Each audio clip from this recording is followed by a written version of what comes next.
Hello, this is TechnoDog, a channel about new products in the smartphone industry. Today, we have the long-anticipated battle between the new Samsung Galaxy A30s and the best-selling Galaxy A50. Let's try to find out whether it's worth shelling out the dough for a more expensive model or if there is no difference between them. Links to stores where you can buy Samsung smartphones at good prices are in the description box below. If you like this video, I would be grateful for the likes. In order not to miss new reviews, be sure to subscribe to the TechnoDog channel.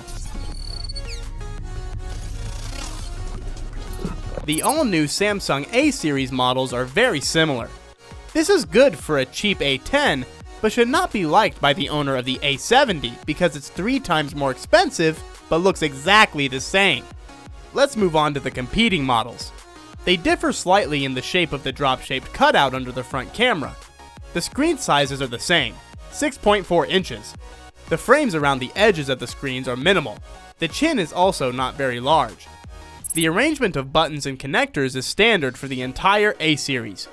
On the left is the tray for the SIM card and the SD flash drive, which can be installed in a separate slot. On the right are the volume rocker and the power button. On top is an additional noise reduction microphone. On the bottom, there is a USB Type-C connector, a speaker, a main microphone, and a 3.5mm headphone jack. On the rear panel, everything is also in the same place. In the upper left corner is a triple camera with flash. In the middle is a large inscription reading Samsung. There is a fingerprint scanner built into the screen. The back panel of the A30s looks more interesting due to the iridescent prismatic pattern. The Galaxy A30s is available in green, purple, white, and black. The A50 is available in blue, white, black, and a rare coral color. All A series models look good. They are made of modern plastic with a glossy protective layer. This is such a mid-budget option. It most definitely isn't glass, but it isn't cheap plastic either. The coating is practical, and scratches are not very noticeable, but fingerprints are very obviously visible. Both competing models feature 6.4-inch Super AMOLED displays, but the screen resolution is different. In the A30s, it's 1560 by 720 pixels versus 2340 by 1080 pixels in the A50. Both displays have a good margin of brightness, rich colors, and large viewing angles. But the Full HD Plus resolution of the older model allows you to achieve better detail, which with a large screen size is noticeable to the naked eye. The Samsung Galaxy A50 has another significant advantage over the A30s. It's the always-on display feature, which allows you to display information on the screen when the phone is locked. It's not clear why Samsung removed this feature in the new A30s. After all, this is one of the advantages of using AMOLED displays. In terms of screen quality, the A50 is clearly superior to the A30s. The Galaxy A30s and the A50 use the same software. They both use Android 9 with a proprietary Samsung shell, which is called One UI. It replaced Samsung Experience and is installed on all new devices, including flagships. This is a convenient modern launcher. It seems to me that this is the best user interface along with Xiaomi's MIUI. I know they say you shouldn't argue over tastes, but I'm very interested in which smartphone interface you like the most. Share your opinion in the comments below this video. In One UI, I like the fact that everything is intuitive. There are wide possibilities for customization. The shell is not heavy and works reasonably well on weak processors, which is especially valuable for the Galaxy A30s because the performance of the chipset leaves much to be desired.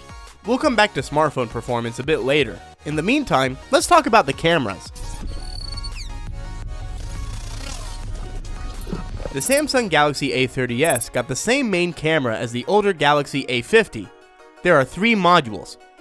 The main one is a 25-megapixel Sony IMX576 sensor with aperture optics. The second module is an 8-megapixel wide-angle camera.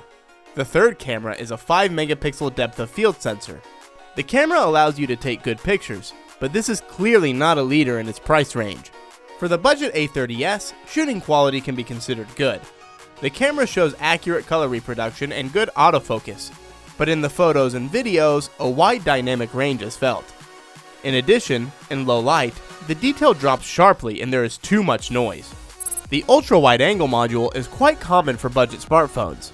During the day, photos are more or less good, but they're very bad at night. Geometric distortions are noticeable at any time of the day. The frame depth measuring module together with the software works clearly. I was pleased with the portrait mode with the bokeh effect. The camera shoots video well, although its maximum, Full HD at 30 frames per second, is not very impressive. Nevertheless, electronic stabilization works well. The image is not twitching, clear enough, and with good sound. The front cameras in the two models is different. The Galaxy A30s has a 16 megapixel module with which you can get quite decent photos. On the A50, the camera uses a 25 megapixel module from Samsung. Selfies are very good. The dynamic range is even higher than the main camera, but sometimes the frame lacks sharpness. Background blur is most definitely present. Even in low light, you can get pretty decent shots. On the front camera, the Galaxy A50 is ahead of the A30s, though not by much. The second major difference between these phones lies in their performance. The processor is the weak point of the new Samsung Galaxy A30s. It's equipped with the Samsung Exynos 7904, manufactured using 14nm technology. With this processor, you can forget about heavy games in normal resolution. In less demanding applications, the smartphone works acceptably, but still, the device cannot be called smart. Sometimes it becomes laggy. The Galaxy A50 uses a more modern 10nm Exynos 9610. This is a strong middle-of-the-road processor. Of course, this smartphone cannot be called a gaming phone. When the most resource-intensive games are ran at maximum settings, it will not pull through. But in everyday use, users will not feel any problems with speed. Applications start quickly, and the interface works smoothly and clearly. In the case of the Galaxy A30s, 3 or 4 GB of RAM can be installed. As for the A50, 4 or 6 GB can be installed. Permanent memory can be 64 or 128 GB. The A30s, in a minimal configuration, can be equipped with 32 GB of internal memory. Let me remind you that the memory can be expanded by installing the SD card in a separate slot, along with 2 SIM cards. So, in this round, the Samsung Galaxy A50 wins with a clear advantage. The communication capabilities of both models are up to date. There is 4G on both SIM cards, there is Bluetooth 5.0, and dual-band Wi-Fi. An NFC module is also in place, so there will be no problems making contactless payments. GPS and GLONASS are supported. Both models find satellites quickly and their geolocation is accurate. Both models have the same 4000 mAh battery. This is a suitable capacity for a modern phone. Another plus is the use of energy-efficient AMOLED matrices. Therefore, the autonomy of both smartphones is very good. It is approximately the same for both models. The lower screen resolution of the Galaxy A30s is offset by the more energy-efficient processor on the Galaxy A50. The battery life is enough for a day, and with economical use, it can last for a couple of days. Both models support fast charging, but do not support wireless charging. As always, before wrapping up the battle, we turn to the reviews. First, let's go over what I didn't like about these models. Negative reviews. Samsung Galaxy A30s. The back cover is glossy and prone to scratches, low HD plus screen resolution, and lack of always-on display.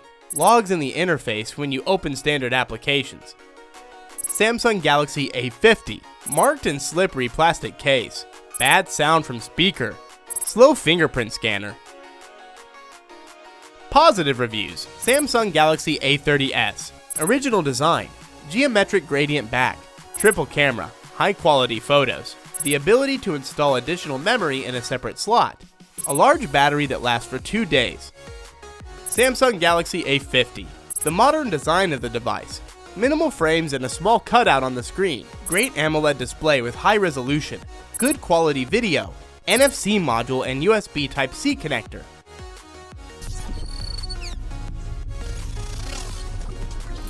Time to summarize the battle.